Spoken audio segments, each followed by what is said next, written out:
They say Walt Disney's fondest memories came from a small town in Missouri where he lived with his family, a town called Marceline.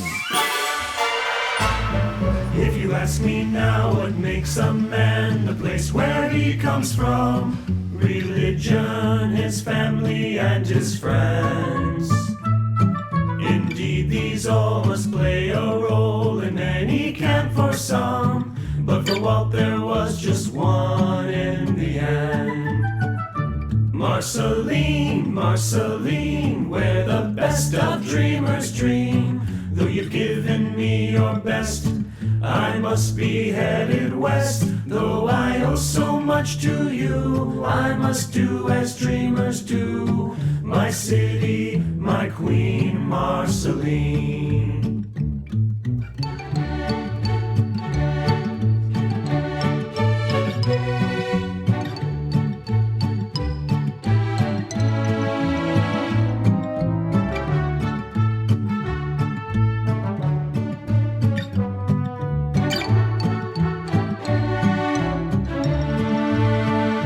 Marceline, Marceline, where the best of dreamers dream. Though you've given me your best, I must be headed west. Though I owe so much to you, I must do as dreamers do. My city, my queen, Marceline. Here comes the Disney family now. You see, Walt's parents, Elias and Flora, decided to buy a farm and move to the country there. They didn't feel safe in Chicago anymore. It was the place where Walt was born, but the turn of the century brought with it a rise in crime. This boy, named after the family's local pastor, was unlike anyone America had ever seen. They just didn't know it yet. And Flora and Elias certainly didn't know it. But moving their family to this little town in Missouri would change American history. Flora! Hey, first and foremost, let's give thanks to God for getting us here safe. Amen. Amen. Roy, go to the luggage cart, get our bags and trunks. Walt, I need you to go find Mr. Kaufman, his horse and buggy. Flora, can you get some water from my canteen, please? Walt! Walter! Walter! No one could have imagined that what Walt was seeing would end up being such a big inspiration to him later in life. Walt's eyes had just witnessed their first glimpse at what really was Main Street, USA. Wow. Walter! Yes, sir. Sorry, sir. Yes, sir. Are you ready to see the farm? Yes, sir. All right, my absent-minded son. Try to keep up with Roy.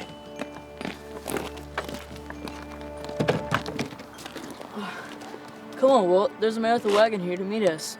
See, people are real nice here. I think I'm gonna like it here, Roy. You haven't even seen the farm yet. I can already tell. It already smells a lot nicer, people are a lot nicer, and the sky's a lot nicer. Come on, Walt. Walt Disney was known to say that more things of importance happened to him in Marceline than had happened since or were likely to in the future. What do you think, Ruth? Boy, this is the life. Life. No, I mean, ain't it pretty? Pretty. It's not the city, get it? This here's the country. Country. Golly, can't you come up with anything on your own? Oh, brother. Sister. Even through cold winters, Walt would find a way to entertain himself and his family. You see, Walt was interested in the arts and adventures from a very young age. And well, it looks as if he's about to create his first masterpiece. Look, Ruth, paint. Huh?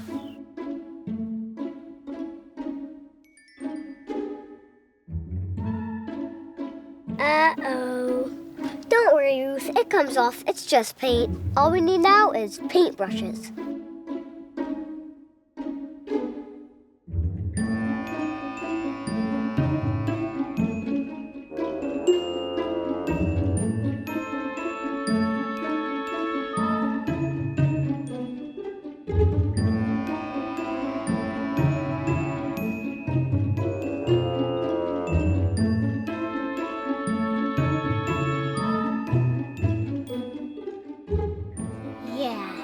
Perfect.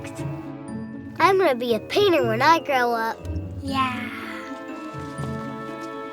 There you two are. Oh my goodness, what have you done? We've been painting, Mama. It's called art. Painting! This is tar, Walter. It isn't paint. It doesn't come off. You've ruined the new house. Ruth, go inside now. Now, Walt, she doesn't know any better, but you should. I'm sorry, Mama. It was there, and I just figured. Well, sorry isn't gonna take the pitch off the side of my house now, is it? I thought you would like it. We made it for you, like real-life painters. Real painters use real paint, Walt. I'm sorry. I thought... Oh, Walt. Oof, what am I gonna do with you? Your imagination is just bursting at the seams. I can paint the rest of the house so it match. I think it'll kind of look nice. Don't you dare. Now, Walter, I know you didn't mean anything by it, but you're gonna have to be punished. I can't let you go around getting away with things like this. You understand. I'm sorry, Mama. I'm so sorry. Please don't punish Ruth. It was my fault, not hers. I told her it will wash off. I thought it was like real paint. Well, you can paint the fence to make up for it. How's that? Okay, Mama. With real paint this time. Just like Tom Sawyer. Walt had a big heart for a little kid, and it was filled with dreams. Why, he even found a dreaming tree in Marceline. It was his own special place where he could sit and imagine all sorts of magical things. He would return to this spot throughout his adult life for reflection, prayer, and of course, to be inspired. He was proud of that tree and the dreams that came from it. And if the dreaming tree wasn't working out for Walt's awake dreaming, it sure came in handy as a spot for some real dreaming, like the sleeping kind. Walter, wake up and see what Auntie Margaret's brought you. Auntie Margaret, is that you? No, just a dream, silly. If you're just a dream, haven't you brought me something I've been dreaming about? Am I not present enough? I suppose. Walt, that's why you're my favorite nephew. Honest as the day you were born. Of course I have presents for you. Look. A new tablet, new art supplies, the whole lot? All of it. All for me? Yes, be my guest. Help yourself. Oh, thank you, Auntie, thank you. You can thank me by drawing me a picture, Walt. You are such a grand artist. I'm going to see your work in a museum one day. Well, today I promised Doc Sherwood that I'd draw Rupert. Who's Rupert? His horse. I suppose you have to start somewhere. Maybe afterwards you could draw a picture for me too? But only if you have all your chores done first, all right? Right after I get done with Rupert. Look, there he is now, Doc. Well, run along.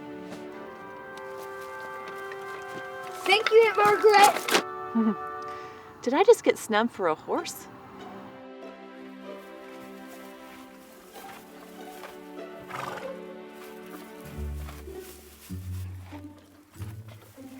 Sorry. Do you think you can still draw him while he's acting this way? Perhaps he's just being shy or something. I don't know. I've almost got it, I think. Say, Walter, how's your father feeling these days? I've heard that he's been ill. Well, he's doing pretty awful, Doc. Oh, sorry to hear that, Walter. Should I pay him a visit, you think? No, sir. If he even finds out that I was talking about him, please don't, Doc. Mom says it's just stress that's done to him. He's made himself sick by worrying so much about everything. I think it's just the weather, or at least that's what Auntie Margaret says. Well, either way, it's understandable. He's got a big farm to tend.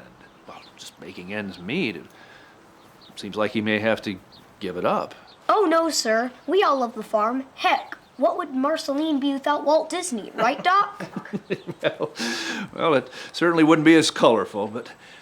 Well, as much as Rupert and I would hate to see you go, well, sometimes in life you have to give up things you love. It just makes sense to move on.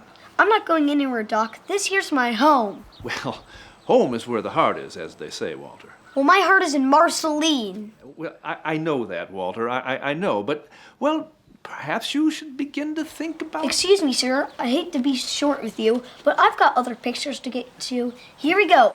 All done.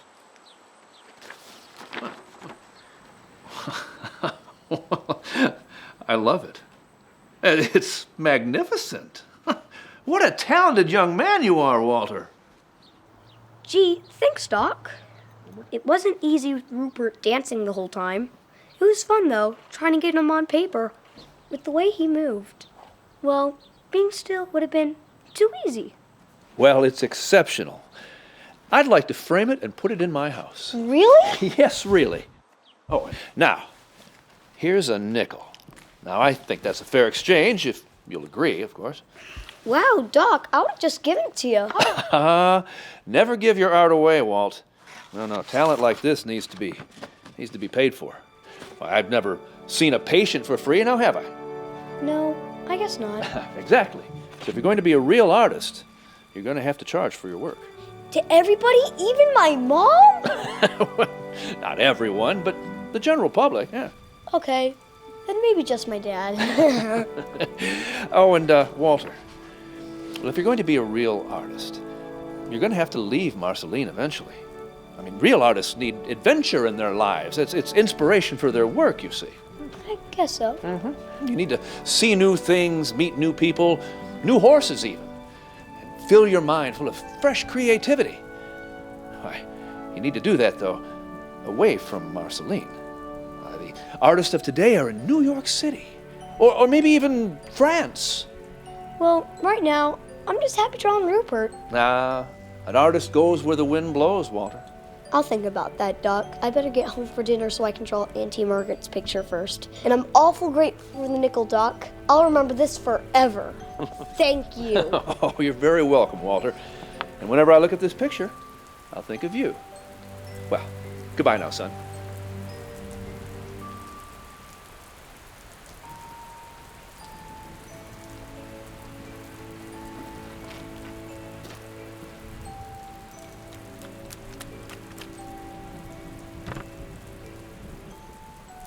Well, the young artist returns. Look, Auntie Margaret, I made a whole nickel. I sold my first artwork. Of a horse? Yeah, and it kept dancing around like it was doing the foxtrot, too. Walter, you amaze me more every day. You sold your first sketch. You are a real artist now. Well, not real. I'm still just a kid. I have to wait until I'm older. Well, is that what you want to be when you grow up, an artist? Well, yeah, but I want to be something more. Like what, the President of the United States? Well, not like president in politics. I want to have the power to change people's lives somehow. Well, art changes people's lives, Walter. How? Art has power. It has the power to make us happy or sad. It has the power to help us see things differently. Or we see something and we feel it too, and that helps us know we're not alone. Art can challenge people. It can change people. Wow, that's what I want to do. Well, you are off to a magnificent start. And if I can get paid to do it, well, Doc said I shouldn't give away my art for free. Well, you have to listen to your heart on that one. But you have to listen to your stomach too, because a man has to eat, and it takes money to buy food. Speaking of which, we had better head in for dinner before your dad sends out a search party. Yeah. And Auntie Margaret? Yes. These are for you. Walt, they're beautiful. They look so real I could almost smell them. Thank you. No, thank you, Auntie Margaret. For what? You're the only adult that talks to me like I'm a real person. Well, you are a real person. I think. I mean, aren't you? Of course I am. You know what I mean, Auntie Margaret. I know what you mean. We are kindred spirits. Yes, kindred spirits. And if there was another adult Walt enjoyed being around as much as his Auntie Margaret, it was his Uncle Mike, the steam train engineer. Ever since he took that first train ride when he arrived at the station in Marceline, he was hooked. He even said himself that one of the prides of his life was his Uncle Mike Martin, who was an engineer on a train running from Marceline to Fort Madison, Iowa. After all, if you can't be an engineer yourself, the next best thing is to have a relative who is one. And young Walt was expecting him any minute. Say there, guy. What you doing on the tracks? Don't you know there's a train coming? Why, sure I do, mister. That train coming is engineered by my very own uncle, Mr. Mike Martin. Is that so? Sure is. Wait and see. Well, could you wait and see from up here? You're making me a bundle of nerves sitting on the track like that. I don't want to end up in the Marceline Herald as the man who ignores track napping kid just before he was squished. Ah, shucks, mister. I'm just listening for the train is all. Listening for the train? Ain't that why a train blows its whistle? Gosh, mister. Haven't you ever listened for the vibrations on a track? You can hear a train coming from miles away. No fooling, huh? You want to try? Well, golly, you aren't afraid, are you? Who, me? No, I'm not afraid. Been meaning to brush up on my train vibration studies.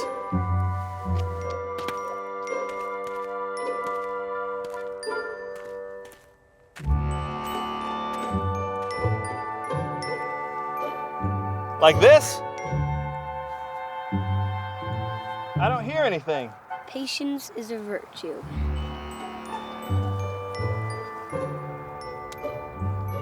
I hear something! That's my Uncle Mike. Wow, that really is a swell trick. I'm real proud of you, mister. Oh, shucks. Thanks, kid.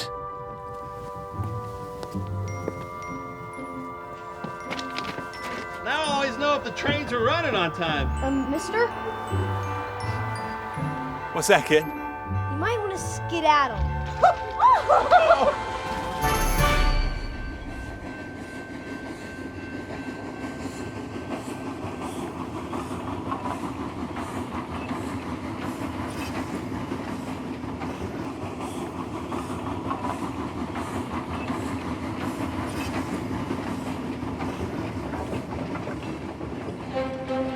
Walt's love for trains was only rivaled by his love for community in Marceline. There was no doubt that Walt felt a sense of support from his relatives.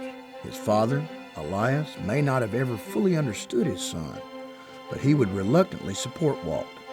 And you see, Marceline was a place where people helped each other.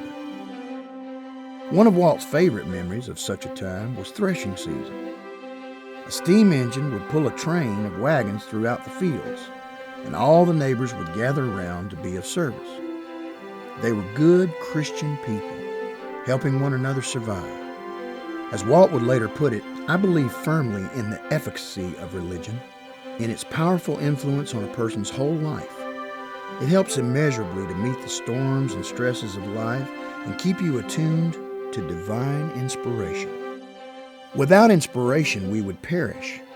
All I ask of myself, live a good Christian life. And so he did. He learned a lot about how to live, about his own character, all from Marceline and the people that lived there. And he would keep those qualities in his heart to forever be a part of him. Walt sure wished that things never had to change. He wished it more than anything. But he knew Doc Sherwood was right. Sometimes you have to give things up. And as much as he didn't want to, he could tell that change was coming. And he knew their life in Marceline couldn't last forever, except for in his heart, of course.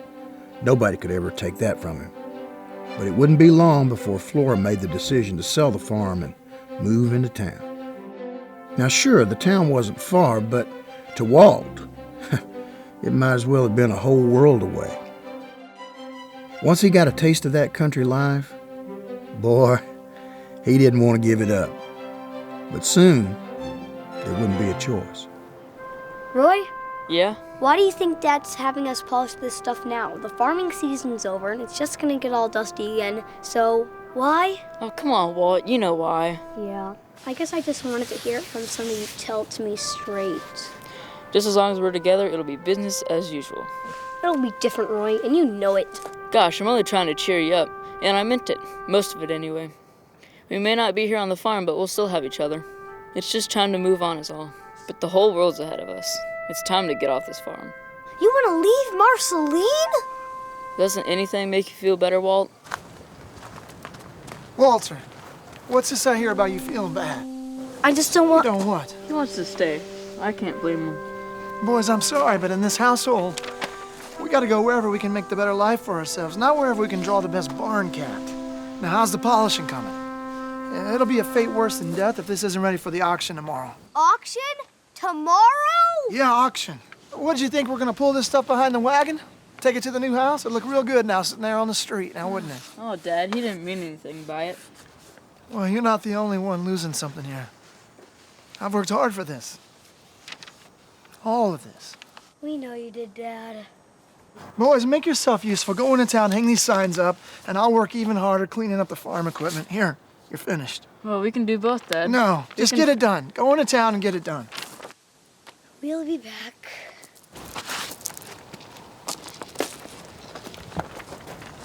Boys, listen, make sure you're home in time for dinner.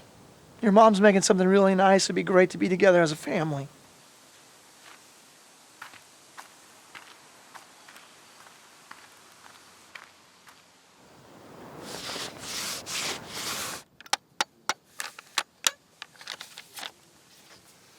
We're all hurting in our own way. Dad doesn't always show it, but he's hurting. And he cares that we're hurting too. I don't know. You'll understand when you get older. If that's getting older, I don't ever want to get older. You can't help growing up. Well, we'll have to see about that. Oh, yeah? I have some ideas. Ever heard of the Fountain of Youth? I read about it once in an adventure book. Oh, Walt. It's real, I tell ya. It was a sad day indeed. Everything Walt had come to know was changing and would just keep on changing, as life has a tendency to do. But he had Roy, and at least Roy could not only support, but enjoy Walt's imagination.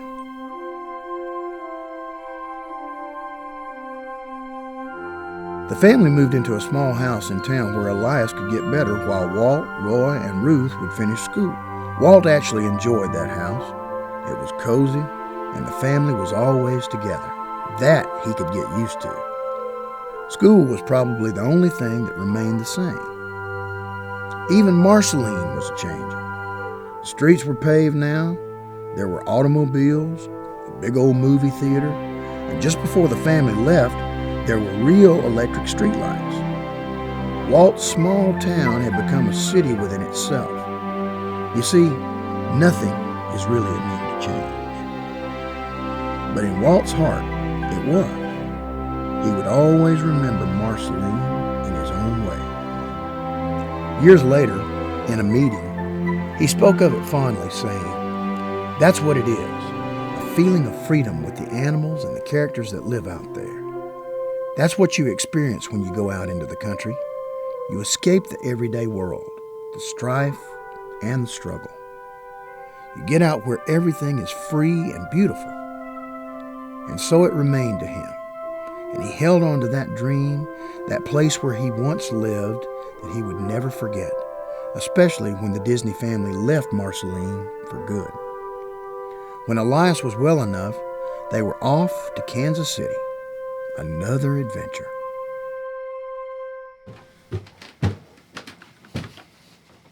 Boys, listen up. I have a job for us. What is it?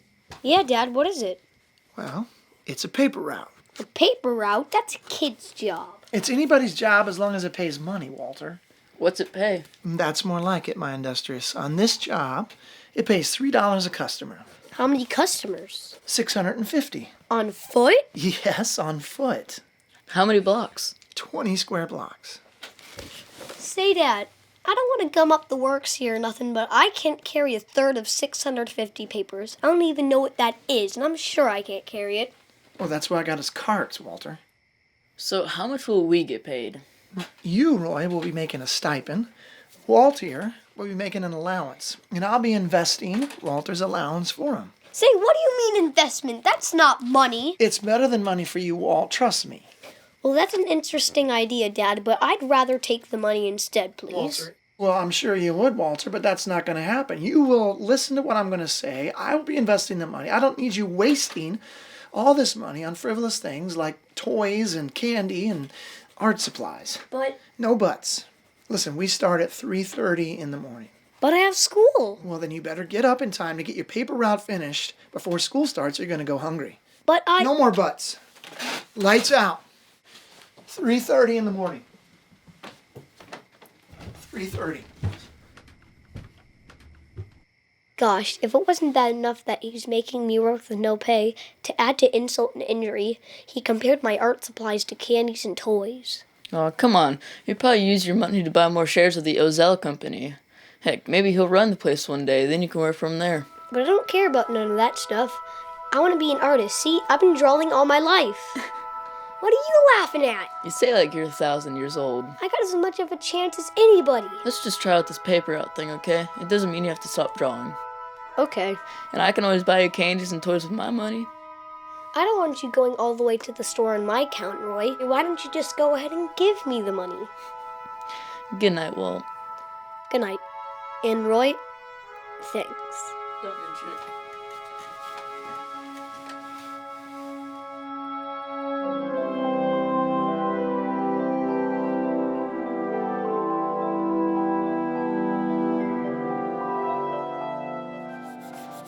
So you should be working. Are you Walt's pop? Yes, I'm Elias Disney. Very pleased to meet you, sir. Very pleased. I'm Bert Hudson. I own the joint. Walt is an extremely talented kid. Just look at all the people lined up to see his latest masterpiece. Yeah, I see.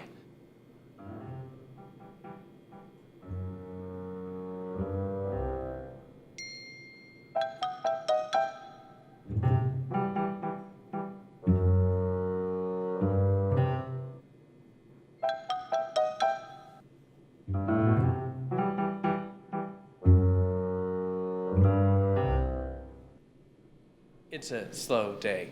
Well, he should be working. Oh, don't worry about that, Mr. Disney. I pay him all right. He gets a free haircut with every picture, and when he doesn't need a trim, I pay him 15 cents for each work of art. 15 cents? Oh, you betcha. I frame him right here. I can't get him to draw fast enough. Your son is a hit. A hit? Walter, why didn't you tell me about this? I meant to. I just didn't get the chance yet. Well, he certainly wasn't hiding it out of shame. This is the kind of thing a parent boasts and beams about. Your son is a star in this neighborhood. All finished, Bert. Hope you like it. Oh, it's a beaut, Walt. One of your finest. See you in a couple days to draw another? The people keep asking for him. Sure, Bert. If it's okay with my dad. Sure, Walt. As long as you deliver your papers on time. Of course. Mr. Hudson, he'll be back. Well, nice to meet you, Mr. Disney. We'll see you soon, Walt. See ya. Show me this drawing.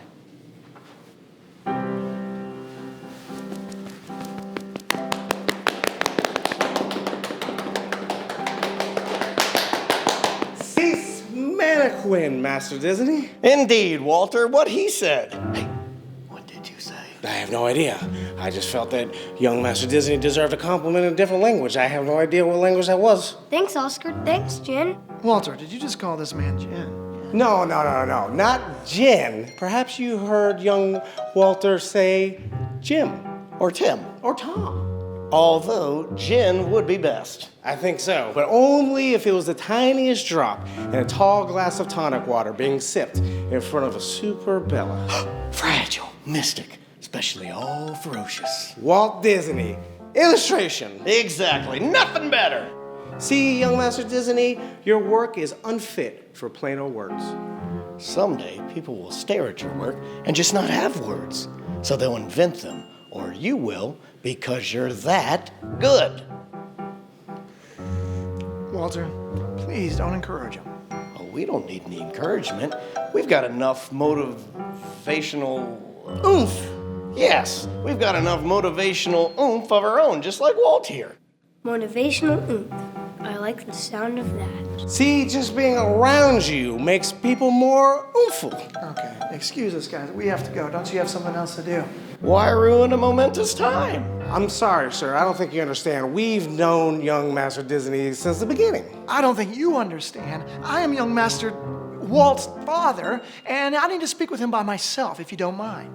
Father, huh? I guess that kind of trumps our standing with Walter now, doesn't it? Well, we'll always be outside that window looking at your art, unless nature calls. Or unless we're looking at your art in a museum. But it would be his museum, of course, the Disney Museum. He wouldn't share it with anyone. Walter, you are a true Vision artistarian.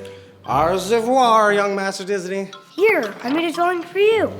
Thanks, young Master Disney. Well, do you guys like it? Yes, we like it. I could have done better.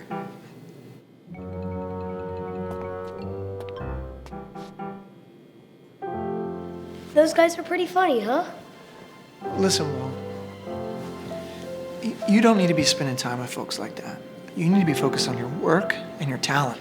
You think I'm talented? The whole neighborhood thinks you're talented, Walt. And now that you're getting paid for your skills, you should invest your earnings. Oh, Dad. Now, wait a second. Give me a chance to say something good here. Sorry, Dad. You could invest your earnings in art lessons. They teach at the Kansas City Art Institute. Well, now that you're becoming an artist, you should look into it. But don't ever think that you're the best. You can always learn something. You can always get better. Do you understand? Yes, Dad, thank you. I'm gonna go run home and tell Roy. Meet you there. Okay, then. And Dad, Yes? I'm glad you happened by.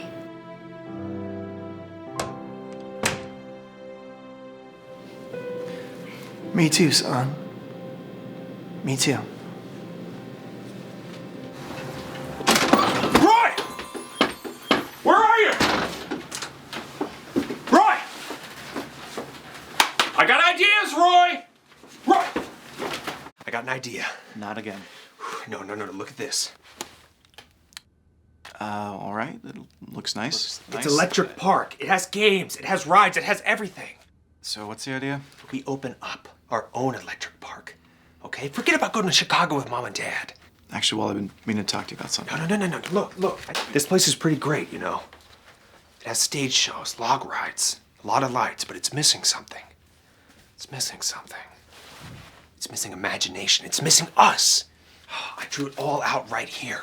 We can open up our own park. A Disney park. No one is going to come to a Disney park. Yes, they will. Look, I drew a layout right here. Hey, enough.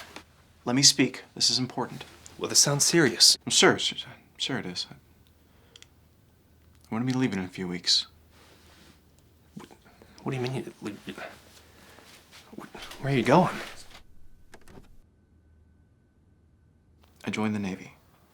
Yeah, with our country at war, I can't just sit around and do nothing when I know I'm able to help.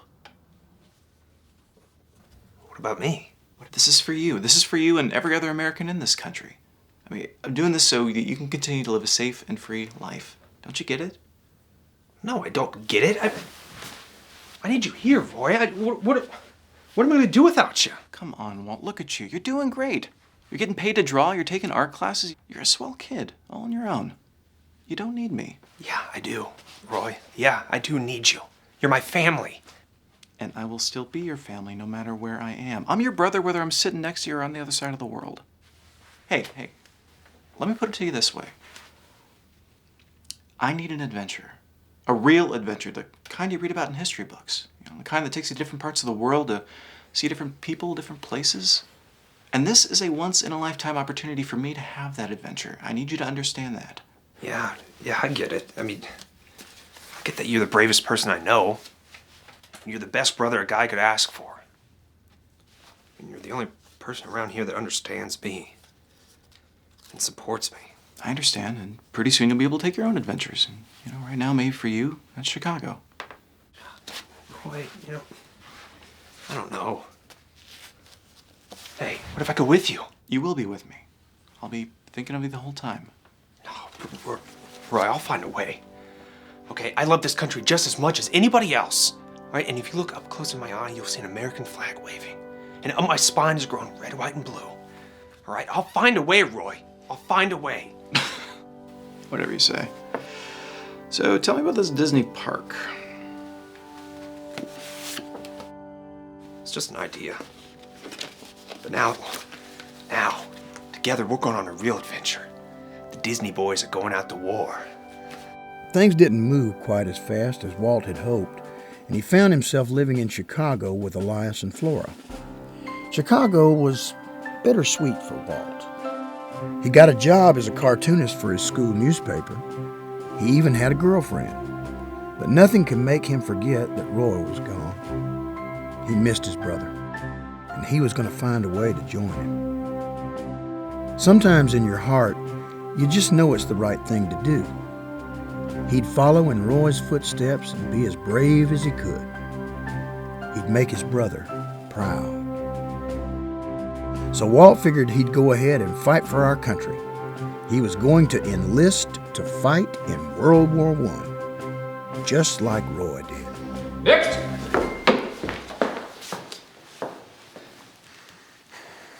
Mr. Disney. The United States Army thanks you for your gumption and your courage in approaching the recruitment office today. But of course, sir. I mean, it's my duty as an American. Mr. Disney! Yes, sir.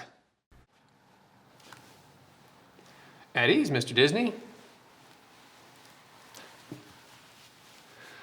Listen, kid, you're 16 years old. Under the Selective Service Law, I can't take you unless you're 18. Got it? Excuse me, sir, but I think my pride as an American makes up for those years. I mean, my willingness to get out there and fight with our fellow countrymen. I mean, I have bravery bursting out of my soul. Doesn't that count for anything? We appreciate your bravery, but that doesn't mean I can break the rules for you. Sir, do you have a brother? Yeah, 3 of them. What's that got to do with anything, Mr. Disney? Well, it has a whole lot to do with me, sir. I mean, my brother's out there. My brother's out in the fight. And there's nothing I would want more than to be out there with him. His name's Roy Disney. And he's full of courage and a love for America. And I have as much pride for him as this country. I mean, I just want to get out there and show him. Surely you understand that. I do understand. And in 2 years, I'll be real proud to call you a soldier. But until then, my back's against the wall, kid. Rules are rules. I'm sure you can understand that. Yes, sir. Next!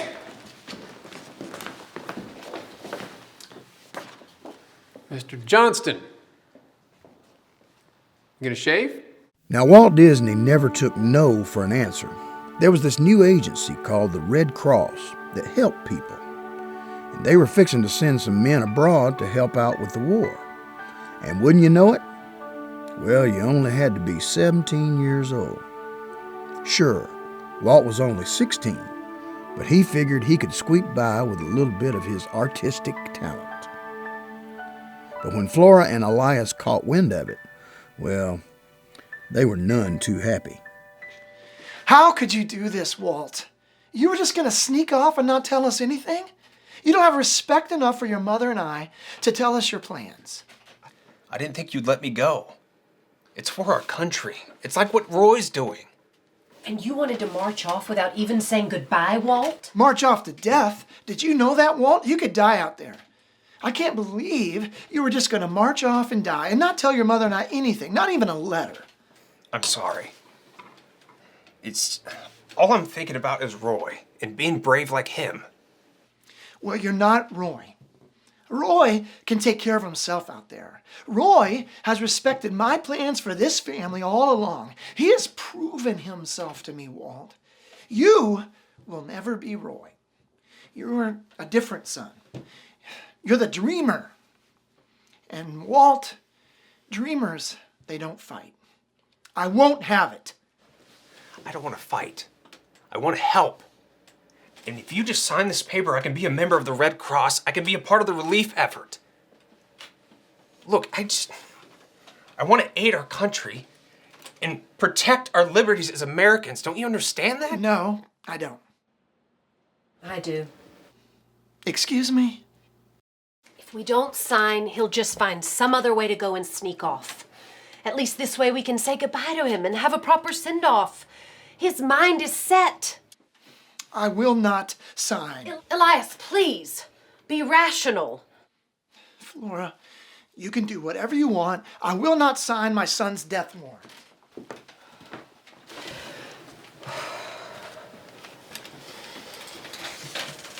Sorry, Mom, I should have told you. Yes. Yes, you should have. But even if you did, your father wouldn't have allowed it. Still, it would have been the respectful thing to do. It's just I miss Roy, and I wanted to do something to make him proud. I mean, America's important to this family, and if this is the war to end all wars, they're gonna need some dreamers. It's okay, Walt. I understand. Now, where do I sign?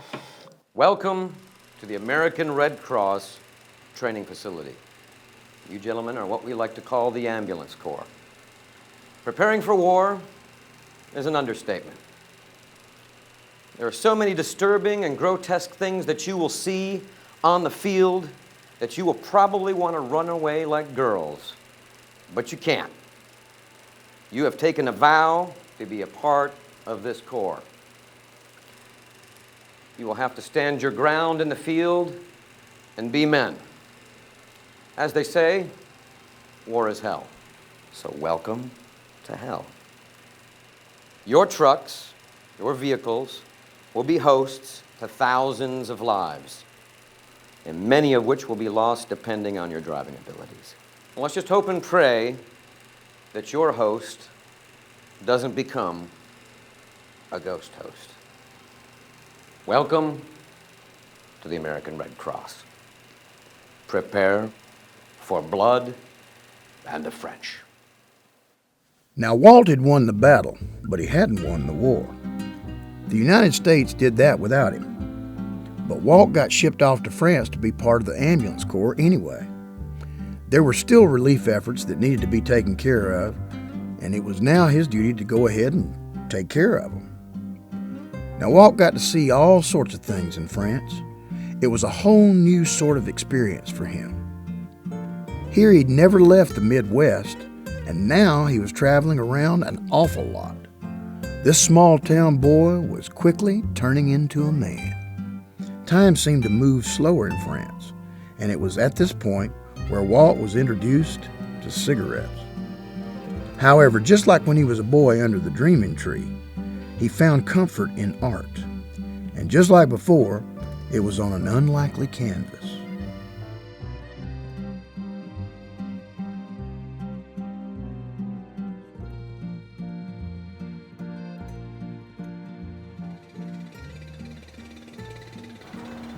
Hey, seen any action today?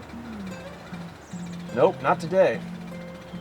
Not yesterday, not even the day before that. Guess our instructor was right. If boredom is what they mean by hell, war is hell.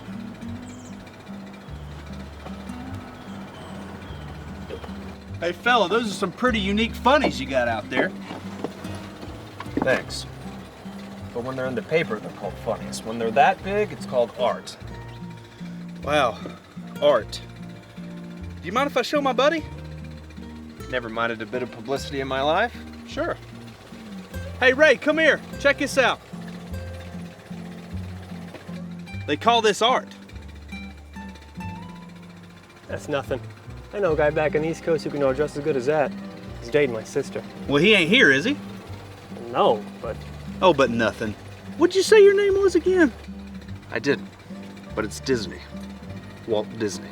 Well, my name's Jim. This is my buddy Ray. And do you think you might be able to draw a couple of things for our meat wagons? Well, sure I could. I can draw something for you, your gals, whatever you need.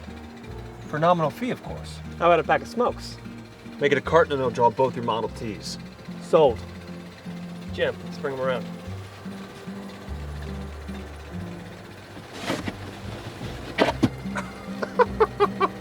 Doc Sherwood was right so many years ago. Walt needed to see the world. And just like he predicted, France was where much of his art was perfected. But by the time Walt returned home to Kansas City, he was a chain smoker. So naturally, he needed a job to pay for his newfound habit. He had always wanted to be an actor or an artist, but as he put it, it seemed easier to get a job as an artist. Walt was crushed. And who better to turn to for advice? Why, Big Brother Roy, of course. Roy had been working at a bank, and Walt rushed right on down to tell his sad tale. A co-worker of Roy's knew about some fellows who ran a commercial art shop called Pestman Rubin, and they were looking to hire an apprentice. Roy got Walt an interview, and boy, Walt could have kissed him. Roy! on! Hey, okay, you're welcome, all right? Just show up to the interview with your best portfolio, so I'm gonna knock their socks off you. You'll do the trick, okay? I know you will. Roy Disney, you are the best brother in the whole world! You are the best bank teller in the whole world! It was a pleasure, and you have great staff, and this bank just... He's an artist.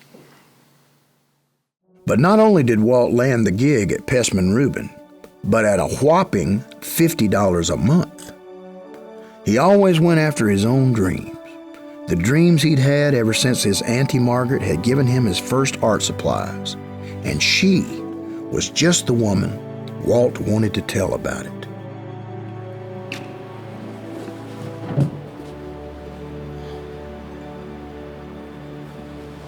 Say, is that your gal?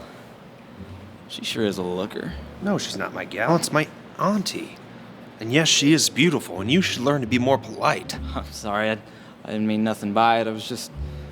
She sure is pretty, and I bet she's just as swell, too. She sure is. I wouldn't be where I am today without her. Where I am today is just the beginning. Sounds like you're a real lucky guy to have a nice lady like that as your auntie. I sure am. I'm on my way to tell her that, too. Wow. She sure is a beaut. She's not a racehorse, fella. All right? Would you talk to your mother with a mouth like that? No. No, see, my mom has a tendency to hit me over the head when I'm being impolite. Well, she either knocked sense into you or out of you. I don't know which. Now, you need to learn to behave. I'll try, but sometimes I misbehave when I'm not even trying. Listen, fella, you're not going to change the world like that. You need to straighten up. Straighten up. Get a job. Do you have a job? Well, get a job. And You don't... Well, you give my best to that pretty as a princess auntie of yours. What a beaut. Walt headed over to the hotel as fast as he could. He was awfully excited to tell his auntie the good news. He felt like a steam engine coming down the track. Then he was barreling up those stairs as fast as he could. Suddenly he was grinning and knocking loudly at the door. He wanted to tell his auntie. He wanted to tell the whole world. Uncle Robert. Hey, Walter?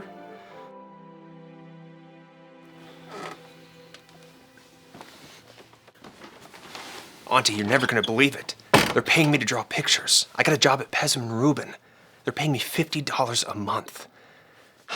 I'm a real artist now. And it's all because of you. Who is it, Robert? Auntie Margaret, it's me, Walt. It's our nephew, Margaret. Elias' son. Walter.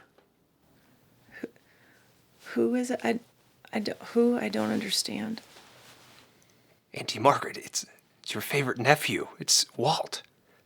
I mean, you gave me my tablet, my drawing supplies. I mean, if it wasn't for your encouragement, I wouldn't be an artist. I mean, you used to rave about all my pictures. I'm tired. I think I'm gonna sleep for a while.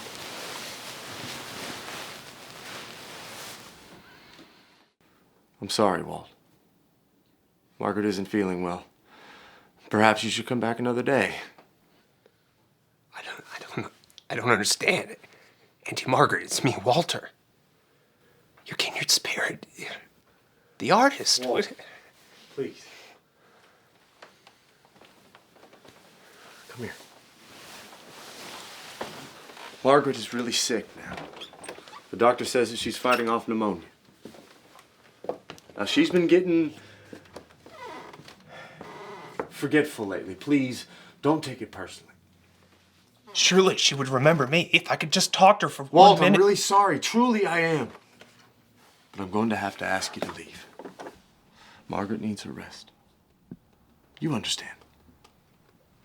I just want to thank her for encouraging me to draw. Walt, please, please. Please don't make this any more difficult than it already is. Oh, gosh, I'm sorry. I didn't mean to be a trouble. Is it okay if I say goodbye? I mean, please give me that.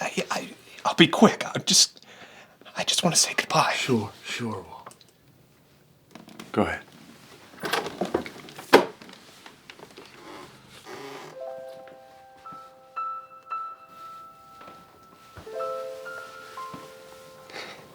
Thank you.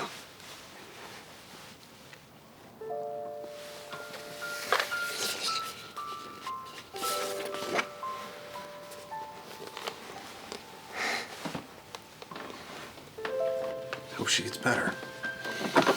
It's good seeing you. It's good to see you too, Walter. Give my best to Elias. Who is that, Robert? No one, dear. No one.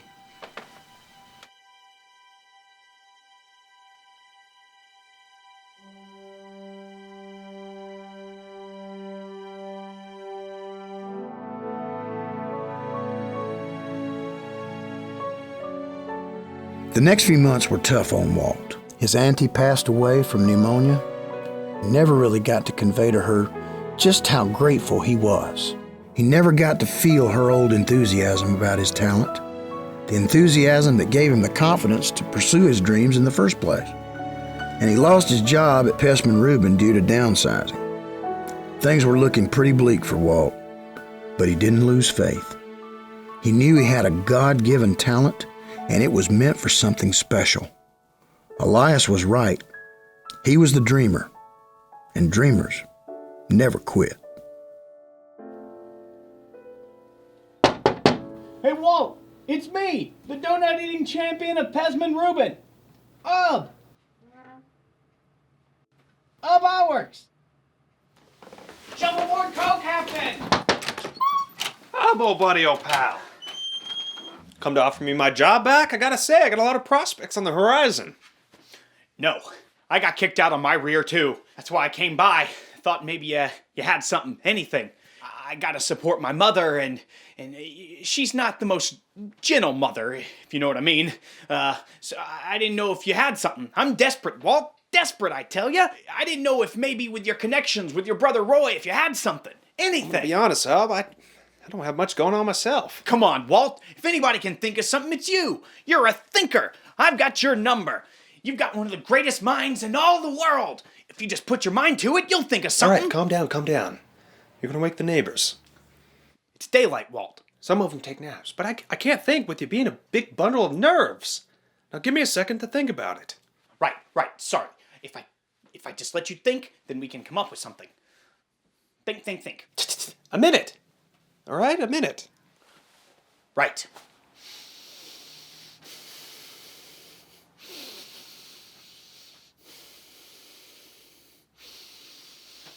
Can you breathe a little quieter? It's not really my fault. The doctor says when I get all stressed, my sinuses and nasal cavities flare up, and I don't know what's going on. If I could just think with Pessman Rubin and... By Jove, I think I got it. Got what? An idea, an idea. Oh, what is it? We go into business for ourselves. I don't think so. We don't need an agency. We cut out the middleman. It's just us. All we need is clients. We can call it Iwerks Disney Commercial Artist. You're gonna give me top billing. Well, Disney Iwerks sounds like you're gonna go get your eyes checked out. Or get a nice pair of spectacles. We're commercial artists. We're not optometrists. I tell you what, you go set up shop. I'll get the clients. We'll be in business in no time. Well, what are you doing? Get going! Right. Yes, sir, Mr. Disney, sir. Walt, sir. Walt Disney, sir.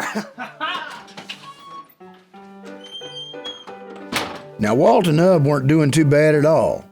Walt did the sales pitches and got enough clients to afford them their own office and plenty of profit. The Iwerks Disney Commercial Artist Company was in business all right. Well, for a little while anyway. You see, Walt got a job as an animation cartoonist at the Kansas City Slide Company, and he left Ub in charge of their company. Ub wasn't much of a take-charge kind of guy. Things went downhill pretty fast. And soon enough, Ub was asking Walt if he could get a job at the Kansas City Slide Company too.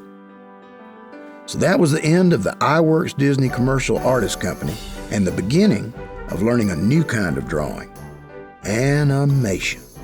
How it began might seem a bit primitive, but remember, you have to start somewhere.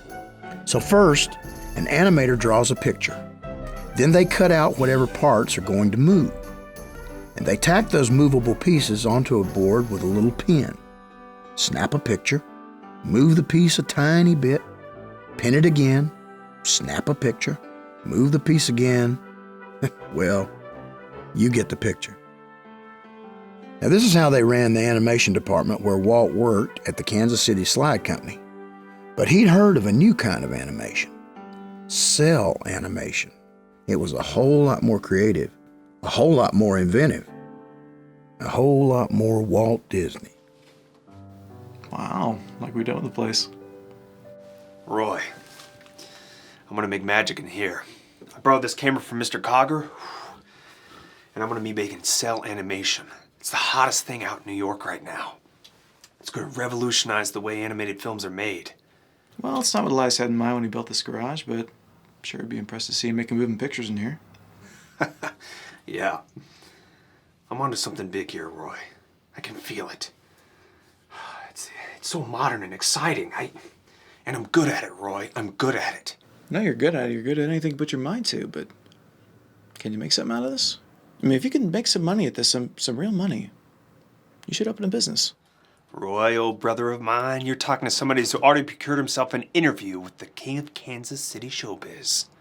Frank Newman? Yeah, Frank L. Newman, the owner of the Newman Theater on Main Street, seating 1,000 seats in Italian Renaissance style. I illustrated their programs when I worked at Pest and Rubin, so I already had an in. I told them about the laughgrams me and the fellows were working on, and they liked the idea. Said Mr. Newman would love to see him. And what's a laughogram, exactly? Well, you know how before a movie begins, they show a few minutes of a newsreel? Yeah, sure. Well, it's just like that, but with moving cartoons. Okay, just imagine like a commentary on something that's happening in the city. You know how everybody complains about the transportation being so slow? Well, we show a lady sitting there, waiting for our trolley, and the next thing you know, a flower's growing up around her hosiery. Yeah? Well, here, show me. All right, you only have to paint the background once, okay? Anything that moves is put on the forefront of a transparent celluloid. But if only one character's talking and the other's standing still, you only have to move one character. And then you just use a stationary cell for the other. Here, let me show you.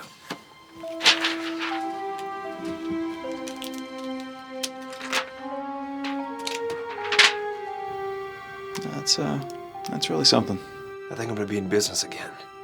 And if these laughograms take off, I can start making longer films. Whole animated films. One for kids and adults. For the whole family to see together. Well, you know I'm rooting for you. So, did you finish this one? Yeah. It's perfect.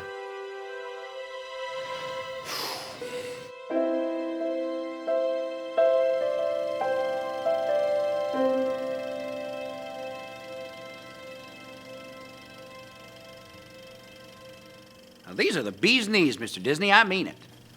Say, we could do one where bees have knees. That would be a laugh, wouldn't it be? Ain't that the truth? Ain't that the truth? Well, I love them. Love them? Yeah, I love them. Gotta have them. Gotta have them. Right here, right now. That's what you come here for, ain't it? Yes, sir. Yeah, it is. Now, tell me how much you want for these here laughograms. Are they gonna be too expensive to produce, or can I buy them from you?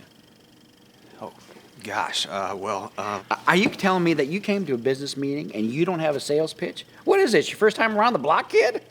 No. Of course not. It's just, I have a frog in my throat, that's it. Well, you tell him to jump on out here and give me a price. I ain't got all day. 30 cents a foot. Deal. Come on, I'll check on it. Mr. Disney, I believe that this is going to be the beginning of a beautiful relationship. Sure is, sir. Sure is. And thanks for watching this and giving me the time to... Kid, to show I ain't you. got all day. Save your mush for your gal and move on up. Yes, sir. Sorry, sir. This is not the military. My name's Mr. Newman. The door's over there. Right, Thanks, Mr. Newman. Enough already. Get out of here before I change my offer. Now, Walt left that meeting with Mr. Newman feeling like $1,000,000. Until he realized he wasn't going to make any money on the deal. He was so excited to have sold his laughograms to the king of Kansas City showbiz that he forgot to figure in his profit on the pricing. Oh well, Walt wasn't discouraged. He had a new office space for he and the fellas, pardon me, his employee, to work out of. Plus, they'd gone out and gotten a Model T to ride around in and drum up business. They even already had a few clients and investors trickling in. Enough that Walt felt inspired. And when Walt felt inspired, well, he was still working on it long after everybody else went home.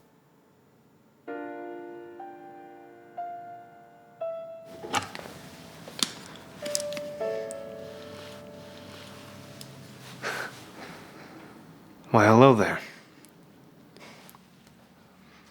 You know there's a cat that prowls around these parts, right? But don't worry, if you stay with me, I'll keep you safe. Just as long as I feed you, huh? Well, I didn't know I was talking to a business mouse.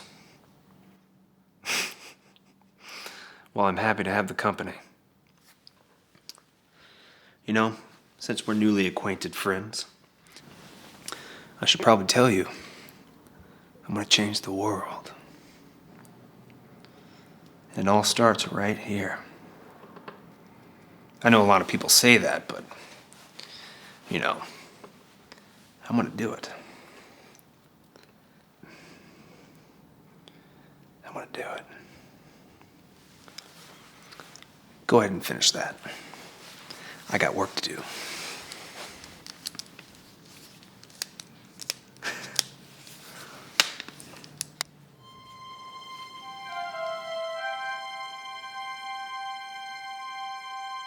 Alice's Wonderland was one of the first films to have live-action characters appear inside a cartoon and interact with animated characters. All right, Virginia, come over here and sit down. I want you to look at my drawing pad here. You're not going to see anything. I want you to imagine. You have an imagination, right? Yes, sir. You sure? Yes. It's not broken or anything, is it? No, sir. I was imagining last night for today, and I was supposed to be sleeping, but my mother got mad. Oh, well, I hope we meet your expectations.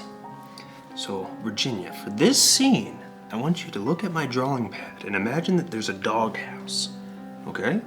Okay. There's this scuffle going on inside, okay? And the dog keeps getting thrown out.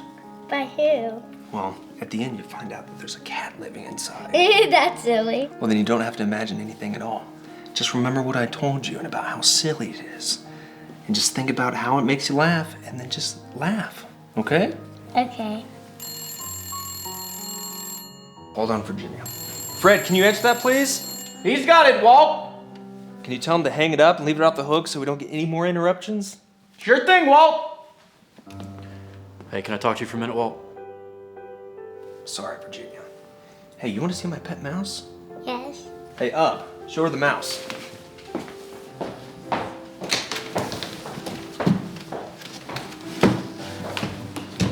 Where'd it go? I think it's over here. Oh, I see him. There he goes. There's a mouse. All right, what is it, Fred? That was the bank, Walt. They said we bounced our last 20 checks, including payroll. They're adding interest and fees. I mean, it's pretty bad. Do you know anybody that could help us out? I mean, one of your investor friends, maybe? No. I don't have any more investors. We're all dried up, Fred. I tell you what, let's continue working on Alice's Wonderland with Virginia. You know, we've already invested so much in this, all right? And I'll drum up some more business, all right? I promise I will. Sure, Walt. It's just, well, me and the guys, we got to eat and all, and with our checks bouncing, yeah, I feel awful about that, Fred.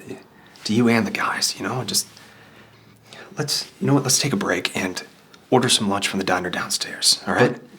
Walt. No buts, all right? I insist. But what do you want me to pay him with? Yeah. Cartoons? No, this is your money, Walt. If there's any left over, you split it between you and the guys, all right? What are you gonna do? Don't worry about me, all right? Now go on. I gotta get back to Virginia. Now, if there's anything that Walt Disney believed in, it was his talent. Whether that talent was art or being the best salesman the world had ever known. He must have hit up every client he'd ever worked with in his entire career, plus all the ones he'd never worked with. He was going to find a way to save Laugh-O-Gram Studios and his friends, even if it drove him into the ground. See, all of his employees, the fellas, they believed in Walt and his talent and vision too. So he just couldn't give up, not ever. And good thing too, because someone somewhere heard about it and sent Mr. McCrum Walt's way. So I get these financial grants, about $500 each, to do educational films, and well, we'd like Laugh-O-Gram to do one. I'm interested. Good. It's well, it's called Tommy Tucker's Tooth. It's for the Diener Dental Institute of Kansas City. Okay, what's the premise? What do you want to teach these kids? Like how to brush their teeth? In a manner of speaking, yes. Well, let's assume you have an open position and you've got two equally qualified prospective employees. Now, one has bad teeth, one has good teeth. Which do you choose? Guess it depends on the personalities, I suppose. Sure. But, well, let's assume that they are identical in every way except for their teeth. Now, one has pristine pearly whites and the other one has decayed and rotting ones. I see your point. Mm-hmm. See, Tommy Tucker takes care of his teeth and Jimmy Jones doesn't.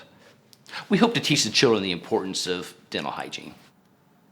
Okay, I'm in. Good. Well, we'll continue our discussion at the Institute. Can we talk here?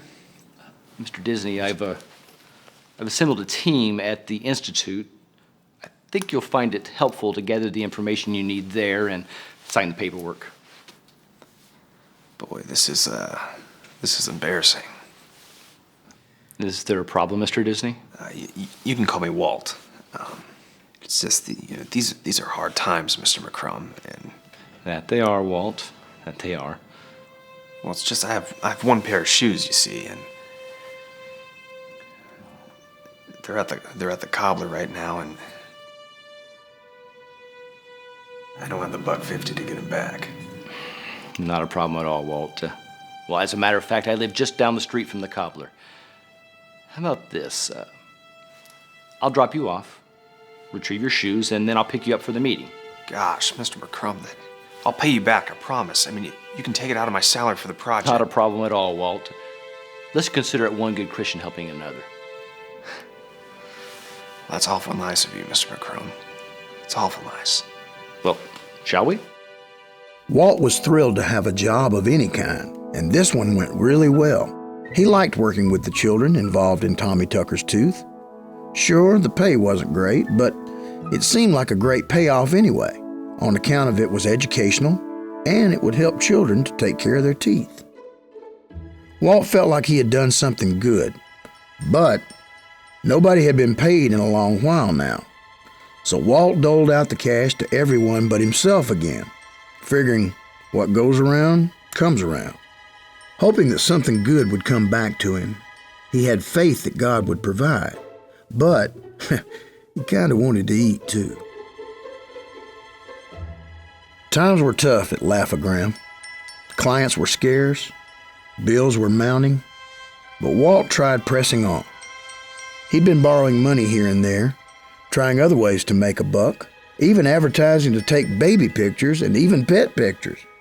The guys always kept each other in good spirits, kept each other laughing and smiling, but laughs and smiles don't pay the bills.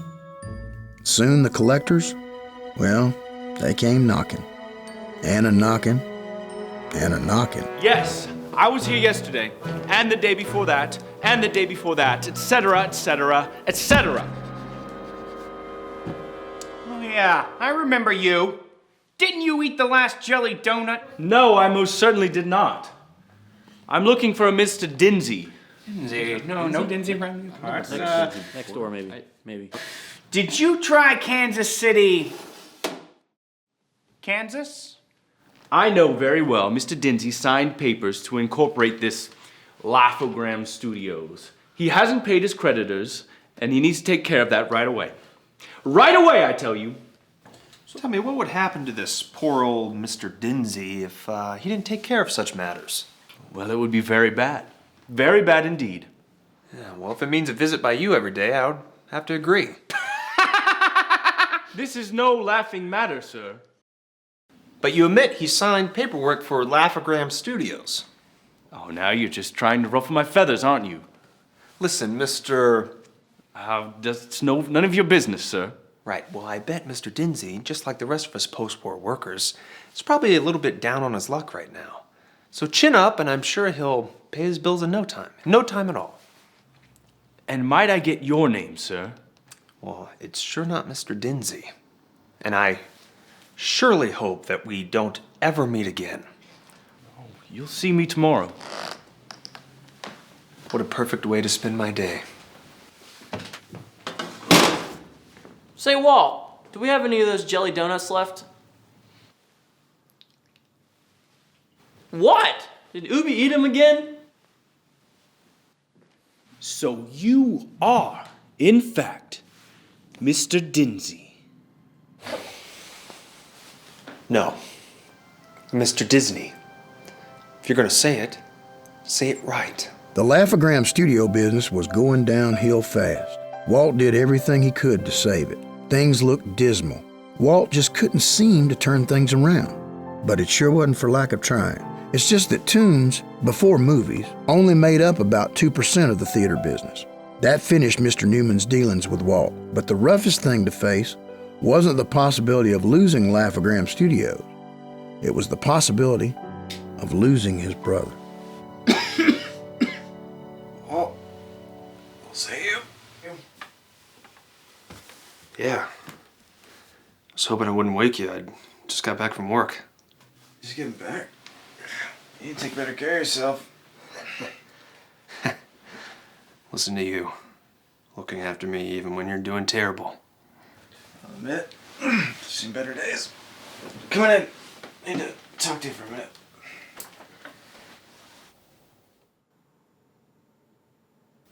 You know, I'm leaving tomorrow, don't you? Doc says, warmer climate, be better for me. Yeah, I forgot tuberculosis in the war. These Missouri winters haven't exactly been too kind to me. Yeah, I thought I'd see more of you before I left. I've just been working, you know. It's okay, Walt. You don't have to be afraid. Afraid of what? Afraid I'm gonna die? Don't say that, Roy. If it's my time, then by the grace of God, I'll go. I'm not scared. Well, I'm scared, you know? I mean, I don't know what I'd do without you. I can't lose you, Roy. I just can't. You're the only one around who understands me, and maybe I'm selfish, but I'm not ready. I'm not. I'm not gonna say goodbye. I am always going to be with you, even through life and death. You can talk to me anytime you want. When you're scared or need advice or support. I'm not going to leave you. Maybe here if that's what the good Lord has planned, but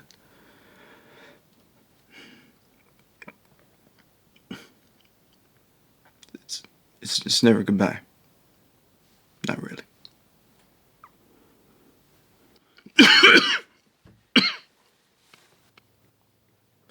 Look at me. Looking to you for some kind of solace when you're the one in need. Get some rest. I want you to get better. I'm working on it. Been praying on it every day.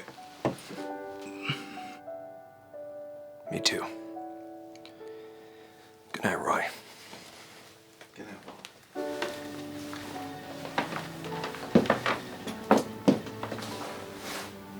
Hey, Roy. Just in case I don't get to see you. You know I love you, right? Love you too. But I'm not going anywhere. At least not tonight.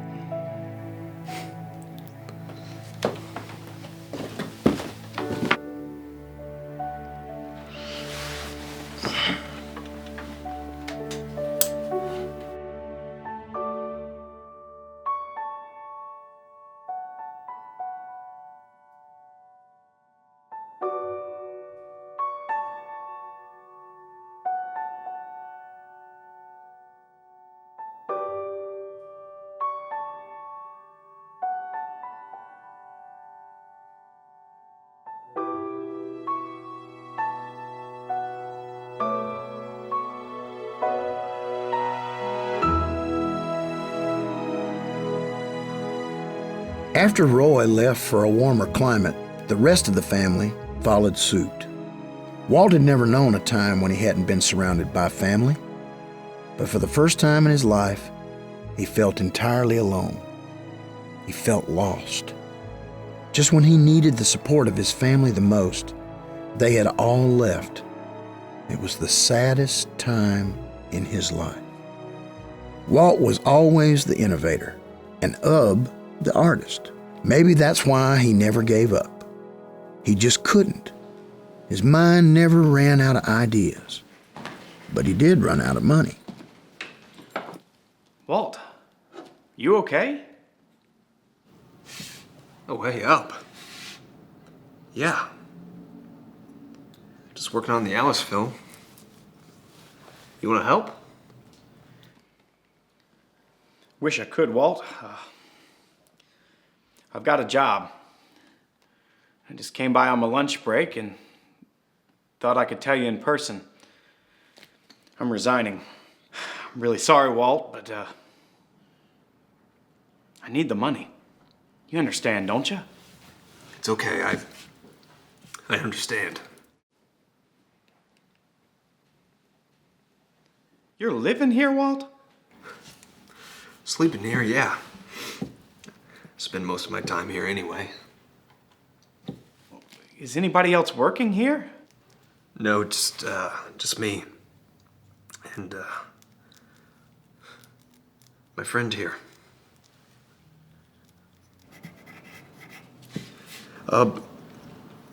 People have to make money, and it's just something I don't have to give right now.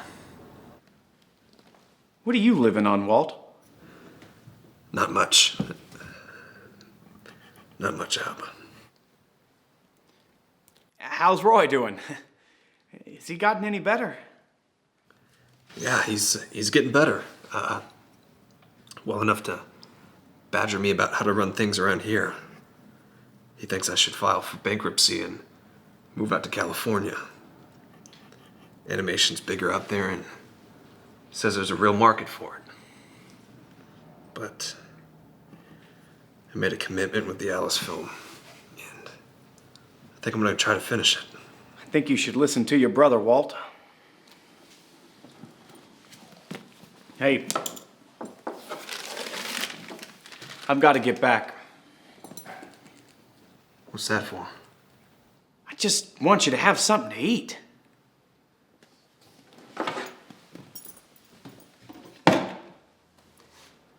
Goodbye, Walt.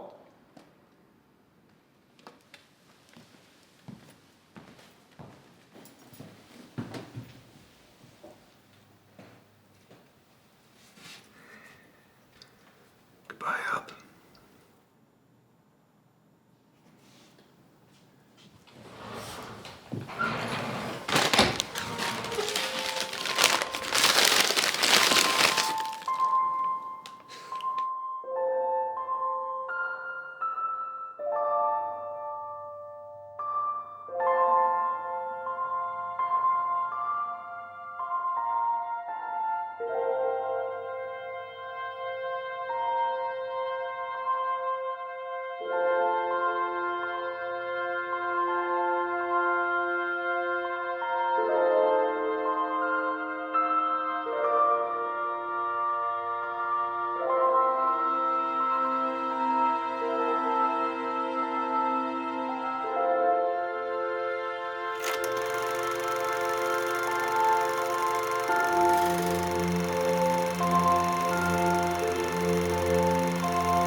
Maybe Walt felt a little like Alice. Lions chomping at his heels, nothing he could do. This was the end of the line for sure.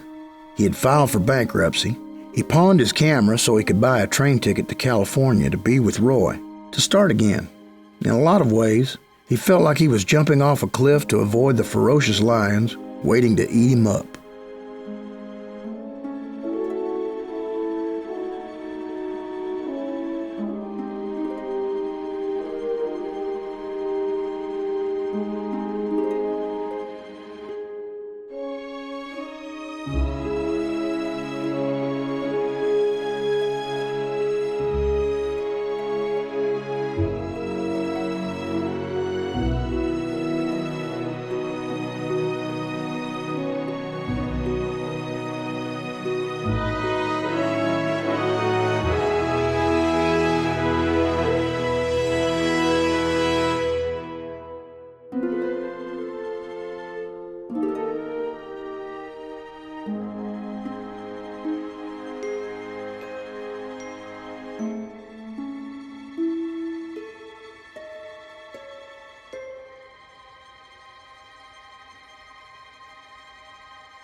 I don't want to leave you in there to get eaten by that cat.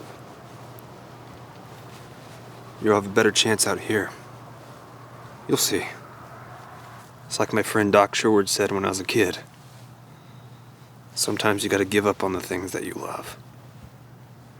Sometimes it makes sense to move on. It hurts me too, but there's a whole world out there for you to see. You don't want to be in the same place for the rest of your life, do you? Just think of the adventures you're going to be missing out on.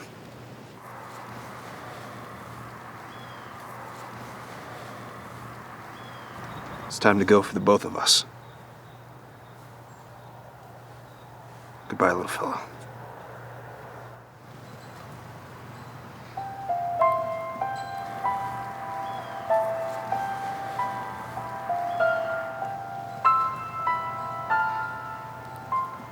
See you real soon.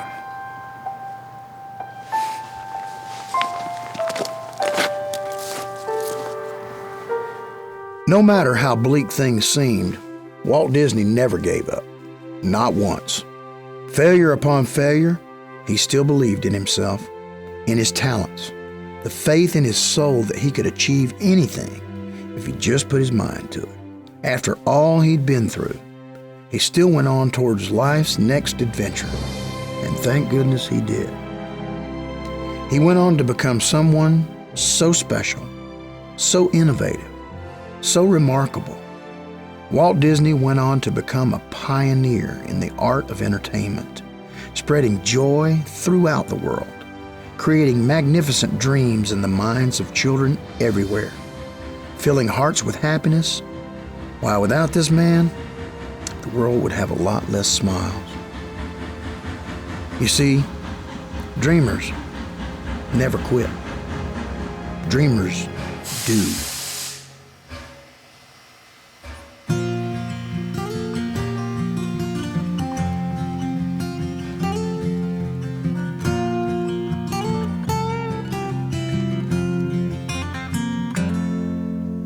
There have been some ladders I have climbed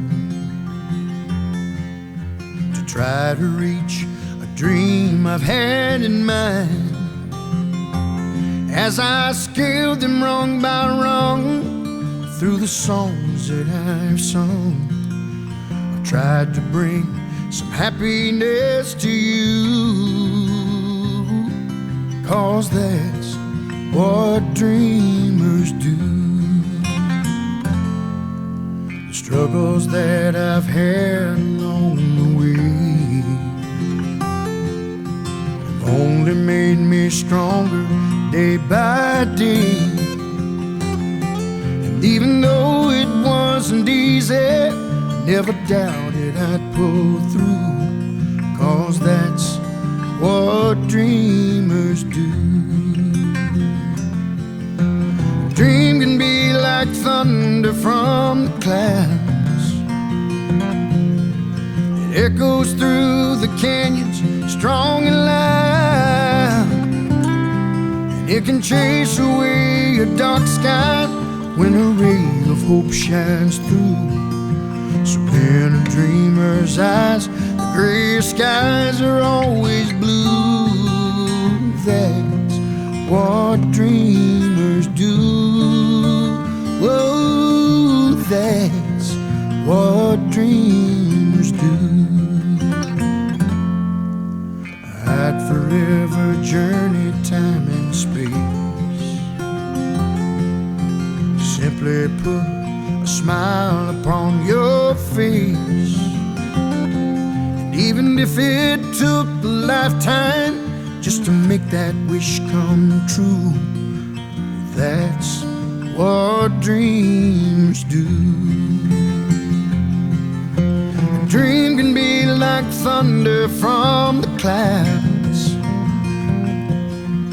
It echoes through the canyons, strong and loud. It can chase away a dark sky when a ray of hope shines through. So in a dreamer's eyes, the gray skies are always blue. That's what dreamers do. Whoa, that's what dreamers do.